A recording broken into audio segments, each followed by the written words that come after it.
Welcome, ladies and gentlemen, to TeamWorks. It's your kickoff session, the very first session that you're going to be working with the kids. I'm excited for you. It's really a lot of fun, but let me be honest, I'm the kind of guy that likes to keep it real. It's chaotic and it's a little crazy, so be a little patient on the kickoff. It's more for the kids to have fun, get acclimated, and don't forget about training. That forming and storming, you're going to see a lot of either shy kids or a lot of anxious kids, but there's going to be a lot going on. But it's all for fun. It's a big kickoff party, and just get ready to have some fun and be a little patient, because next week we'll be in your classrooms. It'll be a lot more controlled, but this will be kind of controlled chaos, different than when you're in your teamwork session in your classrooms. But anyway, wanted to give you a heads up. It's going to be fun activities, and pizza. So now I want to explain the kickoff activities. We've got a lot of fun kickoff activities coming your way. I'm going to go through all of them, but just know you're not going to do all of them. Your coordinator is going to pick and choose, but I wanted to make sure I covered the full menu and let you know about every activity that you might take on at your kickoff session. So the first one, it's grouping. It's like clustering and grouping. It's called grouping ideas. Your coordinator is going to throw out certain categories, and then your kids, this is a program-wide activity. You guys will be sitting in your teams when you guys get into your NPR room, multi-purpose room, or in your gym, you'll be sitting under your sign. But when we do these large group activities, it's a free-for-all. Everybody can get involved and have fun. So the first one is like a categories. It's a grouping activity. Your coordinator simply is going to call out some categories, and then their kids are going to just match up and group up. For example, your coordinator might say grade level. And so all the 6th graders will group together, all the 7th graders will group together, and then all the 8th graders will group together. Then another one might be ice cream flavors, and your coordinator might say chocolate, vanilla, and strawberry. Group up. And everybody will group up. So it's just an opportunity for everybody to have fun, mix and mingle, see what commonalities everybody has, and so on and so forth. So again, your coordinator will take the lead, call out the categories, and everybody will move around, shift around, and have a lot of fun, and get to learn about what everybody has in common. The next one, the hula hoop relay, one of my favorites. I love the hula hoop relay. Kids love it too, mentors love it too, because oftentimes we're the ones who are the most inflexible, and the kids are very flexible, but it's fun. It's pretty simple. You're going to get a hula hoop. See the hula hoop. I won't hula for you because I can't hula hoop. These hips are rusty. But anyway, all your kids are going to stand in a circle, and they're going to hold hands, right? And once they're holding hands, we will put a hula hoop in there. And the object of the game is to get everybody through the hula hoop like I'm doing right now.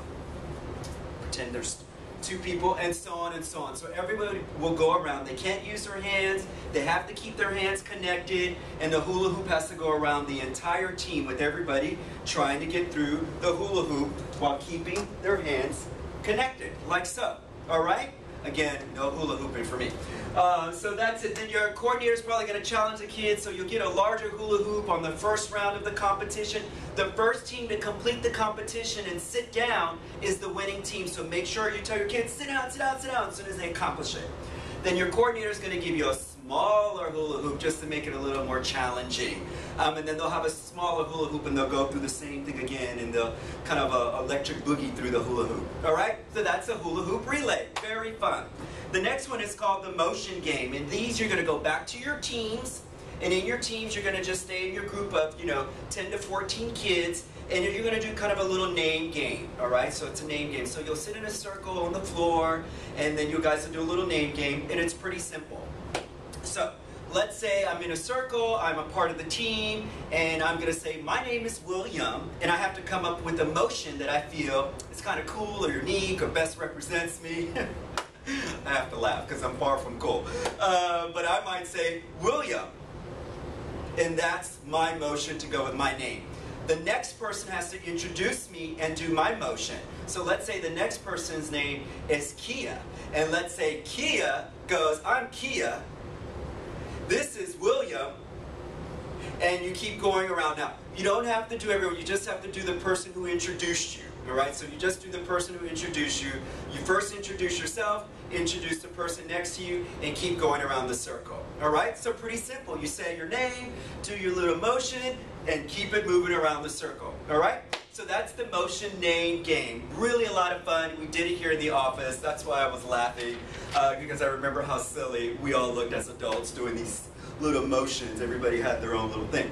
But anyway, now we're going to do the compass game. And this one is you stand in a circle and someone is in the middle. So you choose someone to be your caller. This person in the middle, so remember all the students are sitting in a circle. This person in the middle is just going to randomly point to someone and say you, and you will have to, well, let me take that back. So the person who's standing in the middle, they'll say you, and then they're going to say right or left. Okay, so the caller is going to say you, right or left. Whoever's to the right, that student has to say their name. If the caller says right. If the person's to the left, then they have to, of course, say the person's name to the left.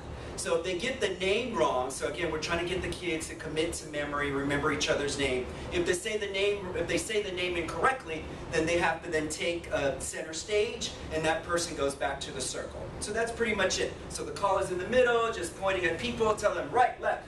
The person has to try to guess the name of the person either on their right or their left side. If they get it wrong, they swap, and they go to the circle, and you just keep going, and you just have a couple of rounds of that, just trying to make sure everybody remembers everyone's name.